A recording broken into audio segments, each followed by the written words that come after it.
तो इस सेशन में हम समझेंगे reverse bias characteristics of PN junction diode. इस सेशन में हम थियोरेटिकल पार्ट और एक्सपेरिमेंटल पार्ट दोनों समझने की कोशिश करेंगे।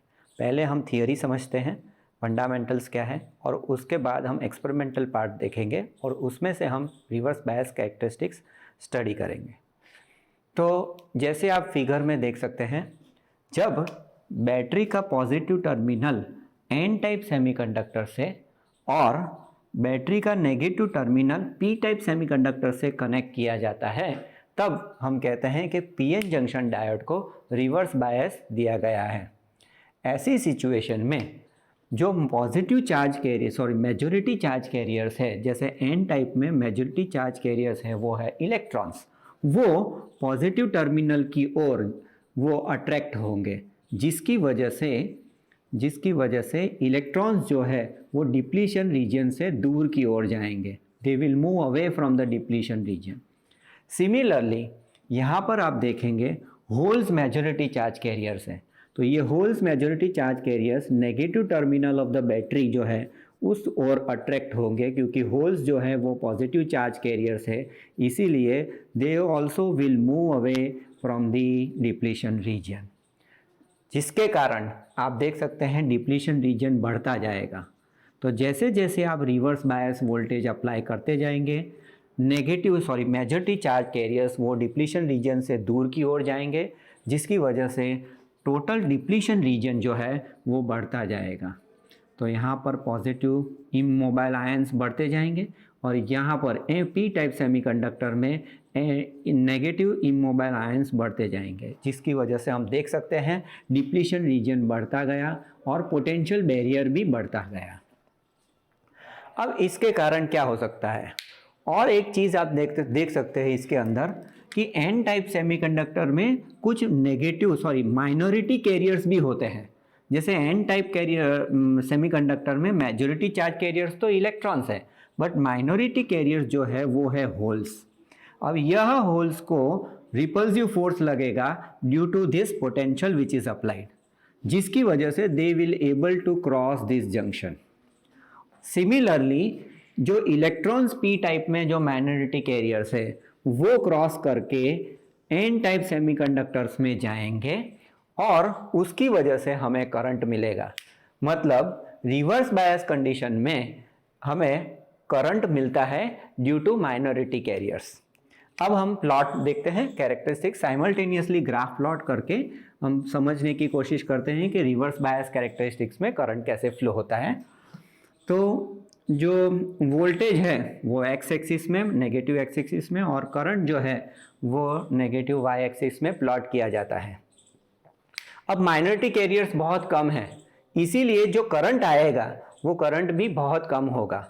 जैसे आपने फॉरवर्ड बायस में देखा था कि करंट जो फ्लो हो रहा था वो that was due to majority charge carriers, और हमें जो करंट मिल रहा था वो मिली एम्पियर रेंज में था। इसमें आपको करंट जो मिलेगा वो है माइक्रो एम्पियर रीजन में, because the minority carriers are very less.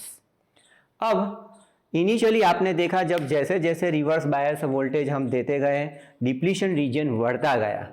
Depletion region बढ़ता गया इसका मतलब है डायोड का रेजिस्टेंस बढ़ता जा रहा है। रेजिस्टेंस बढ़ रहा है पर माइनॉरिटी कैरियर्स के कारण कुछ करंट तो फ्लो हो रहा है, इसीलिए जैसे जैसे आप रिवर्स बायस अप्लाई करेंगे करंट बढ़ता जाएगा और आपको माइनॉरिटी करंट्स के लिए की वजह से you will get a current. अब एक सिचुएशन ऐसी आएगी जहां पर डिप्लीशन रीजन इतना बड़ा हो जाएगा या तो इलेक्ट्रिक फील्ड इतना स्ट्रांग हो जाता है जिसके कारण यहाँ पर जो इलेक्ट्रॉन होल पेयर्स जो है वो क्रिएट होने लगेंगे। किसकी वजह से हो रहा है, इलेक्ट्रिक फील्ड इतना स्ट्रांग हो गया कि कोवेलेंट बॉन्ड अब टूटने लगे।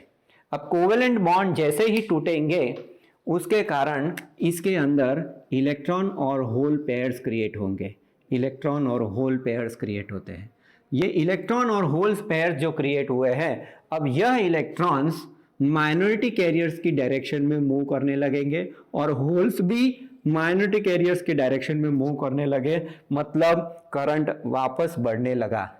अब हुआ कैसे, जैसे ही आपने इलेक्ट्रिक फील्ड इतना स्ट्रांग हो गया कि मैग्नेटिक कैरियर्स जो है इलेक्ट्रॉन होल पेयर्स जो क्रिएट हुए due to the breaking of covalent bond, तो आप कैरेक्टरिस्टिक्स में देखोगे कि there will be a large flow of current. Current बढ़ गया, इसका मतलब आपका करंट जो है there will be a large flow of current. अब ये steep rise in increase in current क्यों आया है, तो यहां पर हम समझने की कोशिश करते हैं।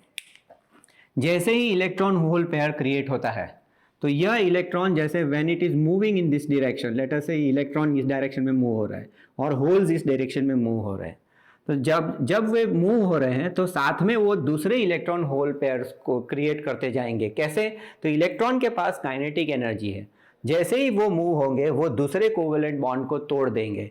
जैसे ही कोवेलेंट बॉन्ड टूटेगा दूसरे इलेक्ट्रॉन होल पेयर्स क्रिएट होंगे। यह इलेक्ट्रॉन होल पेयर जैसे ही मूव करने लगेंगे, मोबाइल है बिकॉज दे कैन मूव, तो जैसे ही मूव करेंगे वो तीसरे इलेक्ट्रॉन होल पेयर्स को क्रिएट करेंगे कोवेलेंट बॉन्ड को तोड़ के। तो वैसे ही आप देखते जाएंगे कि number of electron hole pairs बढ़ते जा रहे हैं जैसे कोवेलेंट बॉन्ड टूटता जा रहा है। इस इफेक्ट को हम यहां पर कहते हैं एवेलेंची इफेक्ट। एवेलेंची इफेक्ट, तो एवेलेंची इफेक्ट कहां पर आया, जहां से कोवेलेंट बॉन्ड टूटने लगे। मतलब मिनिमम हमने कितना रिवर्स बायस वोल्टेज दिया है जहां से कोवेलेंट बॉन्ड टूटने लगे और इलेक्ट्रॉन होल पेयर्स क्रिएट होने लगे, उसे कहते हैं breakdown voltage. Breakdown voltage मतलब मिनिमम रिवर्स बायस और the reverse bias required for breaking the covalent bond and creating a electron hole pair so that there is a steep rise in current। और यह जो steep rise in current, increase in current मिला है, उस effect को कहते हैं avalanche effect. तो now let us understand the circuit diagram of PN junction, reverse bias PN junction diode। उसके अंदर हम लेंगे पहले PN junction diode। तो जैसे हमने देखा था this is the circuit symbol of PN junction diode, जिसमें यह पार्ट जो है वो है P और यह जो पार्ट है वो है N। अब इसे रिवर्स बायस में कनेक्ट करने के लिए पहले तो हमें वोल्ट मीटर लगाना पड़ेगा पैरेलल में। तो मैं यहाँ पर वोल्ट मीटर लगा देता हूँ पैरेलल में। करंट मेजर करने के लिए हमें एम मीटर चाहिए और करंट हमें माइक्रो एम्पियर में मिल रहा है, इसलिए हम लोग करंट मेजर करेंगे। माइक्रो एमीटर हम यहाँ पर कनेक्ट करके करंट मेजर करेंगे। अब करंट वेरी करने के लिए हम एक रियोस्टेट ले लेते हैं, इसलिए वेरिएबल रियोस्टेट ले लेते हैं रेजिस्टेंस, और कनेक्शन इस तरह से करेंगे कि बैटरी जो कनेक्ट किया है तो पी टर्मिनल को हमने देखा था हम लोग नेगेटिव सप्लाई देते थे, इसीलिए यहाँ पर negative terminal of the battery जो है वो कनेक्ट होगा पी टाइप सेमीकंडक्टर से, और पॉजिटिव टर्मिनल है जो होगा एन टाइप सेमीकंडक्टर से। सो ये हो गया हमारा circuit diagram of reverse bias characteristics of PN junction diode. तो यह पीएन जंक्शन डायोड कैरेक्टरिस्टिक्स का एपरेटस है। ये हमने फॉरवर्ड बायस कैरेक्टरिस्टिक्स में हमने सेम एपरेटस यूज़ किया था, जिसमें हमने कनेक्शन फॉरवर्ड बायस का किया था। रिवर्स बायस कैरेक्टरिस्टिक्स में आप देख सकते हैं positive terminal of the battery जो है वो हमने कनेक्ट किया है एन टाइप सेमीकंडक्टर के साथ, और negative terminal of the battery जो है उसे हमने कनेक्ट किया है पी टाइप सेमीकंडक्टर के साथ। इसीलिए यह कनेक्शन जो हो जाता है वो है रिवर्स बायस कैरेक्टरिस्टिक्स। हमने जो सर्किट डायग्राम देखी थी वो सर्किट इसके अंदर इंटरनली कनेक्टेड है। अब वोल्ट मीटर और एम मीटर का हम कौन सा रेंज रखेंगे, तो आप देख सकते हैं यहाँ पर एक टॉगल स्विच लगी है। यह टॉगल स्विच 30 वोल्ट के साइड पे कनेक्टेड है। इसका मतलब हम यहाँ पर जो देखेंगे वो है रेंज 0, 5, 10, 15, 20, 25 और 30। नीचे की जो रेंज है वो हम पढ़ने वाले हैं। और करंट में आप देखोगे तो यह 100 माइक्रो एम्पियर के रेंज में रखा हुआ है। इसके लिए हम स्टडी करेंगे 0 और रीडिंग लेंगे वो है 0, 20, 40, 60, 80 और 100। तो यह रेंज रखनी है रिवर्स बायस कैरेक्टरिस्टिक्स में। जो रेंज है इसमें एक डिवीजन की वैल्यू कितनी है, तो वोल्टेज में आप देखोगे 0 और 5 के बीच में 10 डिविजन्स है, मतलब एक डिवीजन की वैल्यू हो गई 0.5 वोल्ट। 5 डिवाइड बाय 10 करोगे तो 0.5 वोल्ट होगी, मतलब दूसरा डिवीजन होगा 0.5 प्लस 0.5 मतलब 1 वोल्ट, सो ऑन। वैसे ही यहाँ पर आप देखोगे तो करंट में 0 और 20 के बीच में 10 डिविजन्स है, मतलब एक डिवीजन की वैल्यू जो होगी वो है 20 divided by 10, that is equal to 2 micro ampere.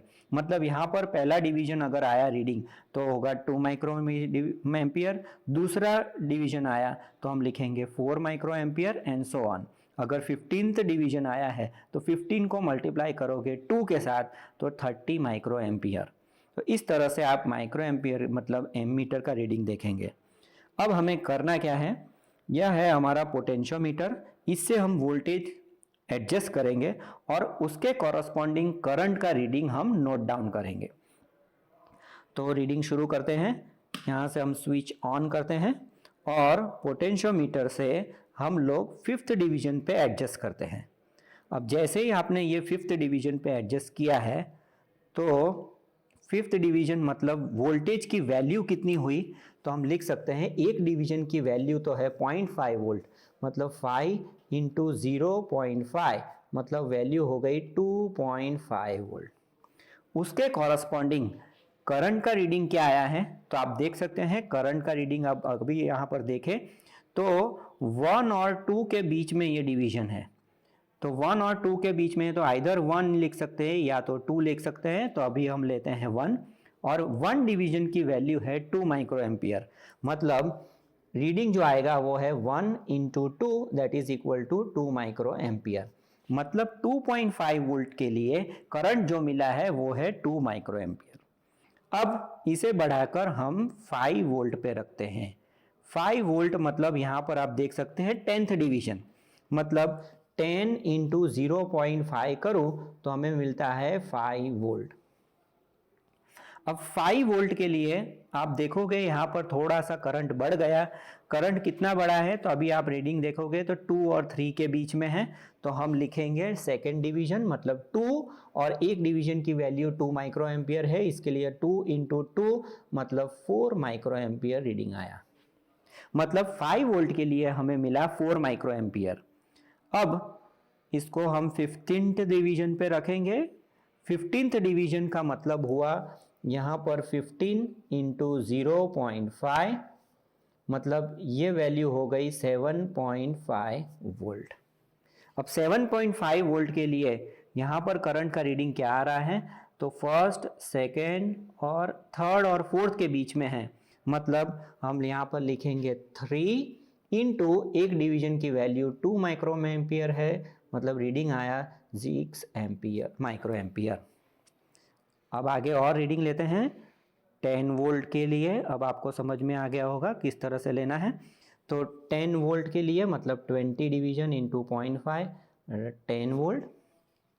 10 volt के लिए करंट का रीडिंग देखते हैं, तो अभी 4 और 5 ऑलमोस्ट 5 है, तो मैं यहाँ लिखूँगा 5 into 2 that is equal to 10 micro ampere. अब 25th डिवीजन पे रखेंगे, यहाँ से गिने 10, 20 और ये 25, मतलब 25 मल्टीप्लाई बाय 0.5 बिकॉज एक डिवीजन की वैल्यू 0.5 है, तो ये वैल्यू हो जाएगी 12.5 वोल्ट। उसके लिए आप देखोगे कि करंट की वैल्यू आ रही है 5 और 6 के बीच में है, तो हम अभी भी ये लिख सकते हैं 5, तो 5 इंटू 2 मतलब 10 माइक्रो एम्पियर। अब उसे हम 15 वोल्ट पे रखते हैं। 15 वोल्ट का मतलब है यहाँ पर मैंने 30th डिवीजन पे रखा होगा, आप देख सकते हैं यहाँ पर 10, 20 और 30th है, तो 30 इंटू 0.5 मतलब ये हो गया 15 वोल्ट।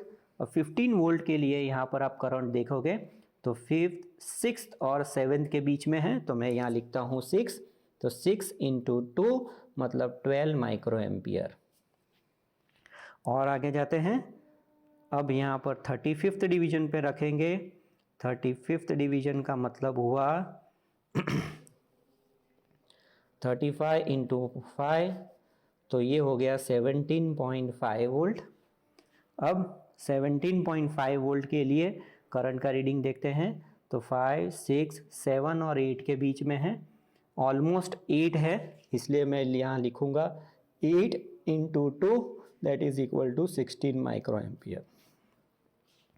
और आगे जाते हैं, अब इसको मैं बढ़ा के 20 माइक्रो एम्पियर कर देता हूँ, सॉरी 20 वोल्ट कर देता हूँ, मतलब हमने 40 डिवीजन पे रखा और यहाँ पर जो वैल्यू आई 20 वोल्ट, और उस 20 वोल्ट के लिए करंट का रीडिंग आप देखोगे तो ये है 9th डिवीजन पे, मतलब 9 into 2 that is equal to 18 micro ampere. अब हम आप देखेंगे धीरे धीरे अब वोल्टेज बढ़ाते हैं, 20 की वजह का अब धीरे से बढ़ा के मैंने ये 30, 40, 41, 42 और ये 45th डिवीजन पे रखा है। अब 45th डिवीजन पे रखने से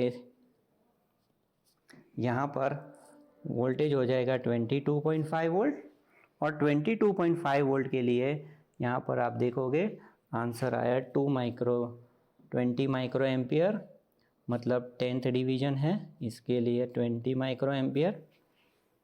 अब धीरे से उसको थोड़ा सा बढ़ा के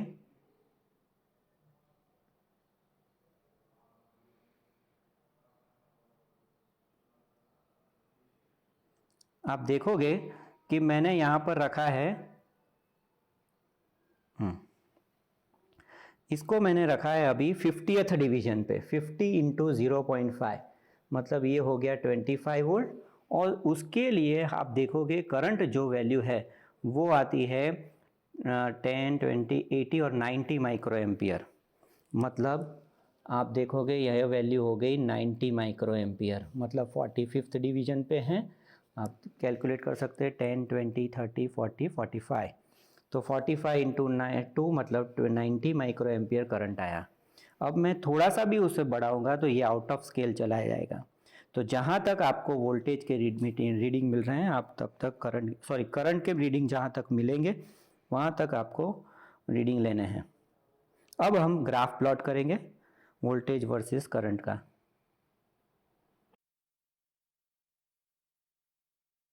तो यह reverse bias characteristics of PN junction diode का ग्राफ है।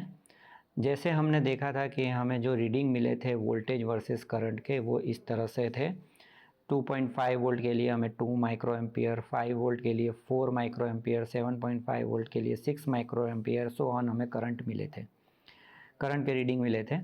तो वो हमने यहाँ पर प्लॉट किए हैं, आप देख सकते हैं वाई एक्सिस में हमने लिया है करंट और एक्स एक्सिस में हमने लिया है वोल्टेज।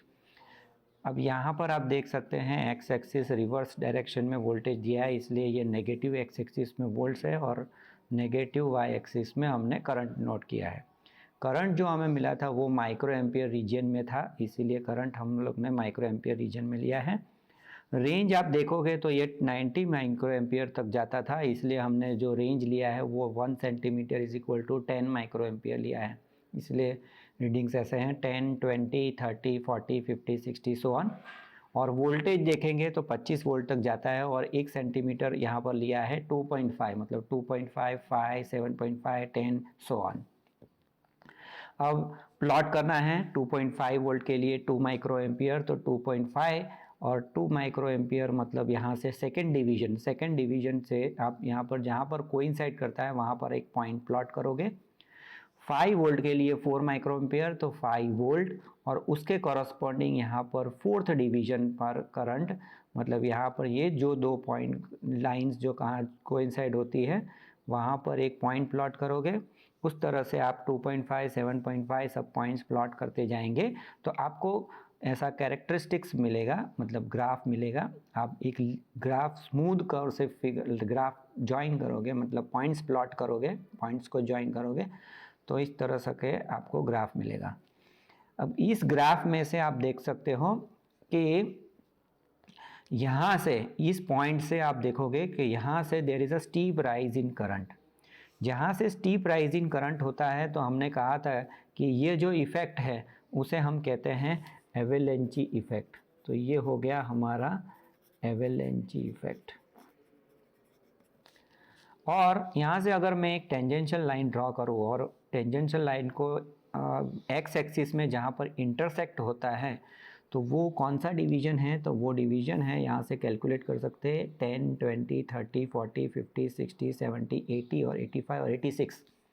और एक डिवीज़न की वैल्यू यहाँ पर 0.25 वोल्ट है। तो 86 मल्टीप्लाई बाय 0.25 वोल्ट करोगे तो आंसर आएगा 21.5 वोल्ट। मतलब ये जो पॉइंट आया वो है हमारा breakdown voltage. Breakdown voltage का मतलब है वह वोल्टेज जहां से एवलेंसी इफेक्ट शुरू होता है, मतलब डिप्लीशन रीजन में ब्रेक डाउन होना, मतलब कोवेलेंट बॉन्ड टूटने शुरू हो जाते हैं और इलेक्ट्रॉन होल पेयर्स क्रिएट होते हैं, जिसकी वजह से करंट बढ़ता जाता है। तो और एक और चीज़ देख सकते हैं, रिवर्स बायस कैरेक्टरिस्टिक्स में मैंने बताया था कि डिप्लीशन रीजन जैसे बढ़ेगा तो उसका रेजिस्टेंस भी बढ़ता जाएगा। तो आप इसका अगर स्लोप फाइंड करोगे तो ये स्लोप में से आप रेजिस्टेंस की वैल्यू भी कैलकुलेट कर सकते हो, और रेजिस्टेंस की वैल्यू यहाँ पर देखोगे तो इस ग्राफ में से कैलकुलेट किया गया है, वो है 1 mega ohm, around 1 mega ohm. तो this value is very high.